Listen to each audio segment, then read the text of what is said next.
যে চিত্র আমি সরাসরি তুলে আজকের পদ অবরোধ অপরিকল্পিতভাবে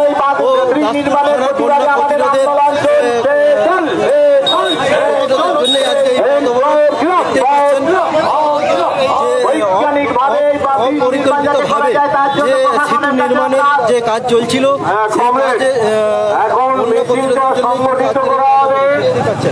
মিছিলটা হবে, তারপরে সিদ্ধান্ত হবে। পাঁশকুড়া ও দাসপুর থানার বন্যা প্রতিরোধের কমিটির উদ্যোগেই কিন্তু আজকের এই পদ অবরোধ চলছে। দেখতেই পাচ্ছেন সরাসরি মেদিনীপুর 24x7 পর্দায়।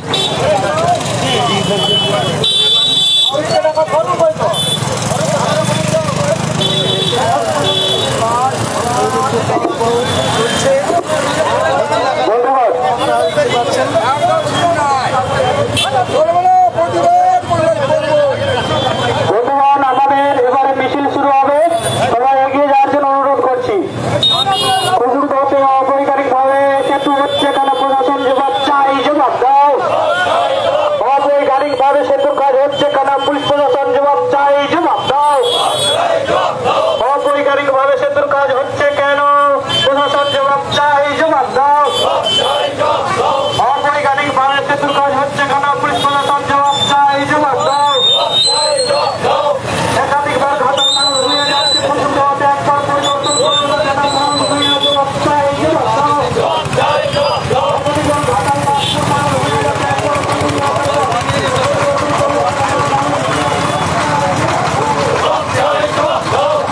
এই মুহূর্তে সড়কে কুকুরদহ তথা ঘাসড়া থেকে এই মুহূর্তে পদ অবরোধের পূর্বে চলছে বিক্ষোভ মিছিল।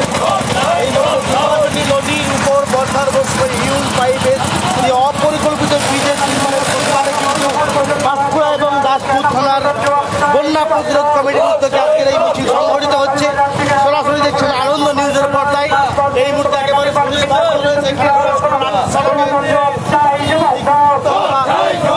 মধ্যেই কিন্তু ঘাটাল পাঁশকুড়া রাজ্য সড়কে যে পথ অবরোধ চলছে, আমি সেই চিত্রই কিন্তু তুলে ধরছি। দেখতেই পাচ্ছেন যে গ্রহণ করবে বলে জানা যাচ্ছে। সড়কের যে বিক্ষোভ মিছিল, যে কুকুরদহ যে ব্রিজ অপরিকল্পিতভাবে যে হুইম পাইপ দিয়ে যে অপরিকল্পিতভাবে যে কাজ চলছে, সেই তার প্রতিবাদে কিন্তু আজকের এই বিক্ষোভ মিছিল চলছে। দেখতেই পাচ্ছেন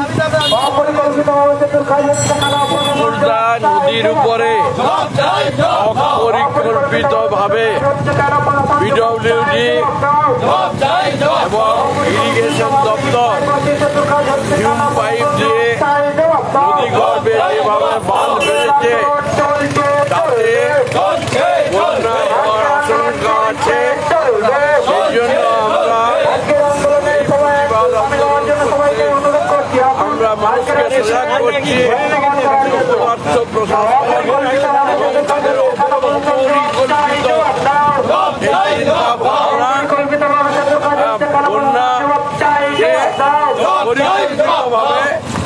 ডেকে আনার চেষ্টা করছে।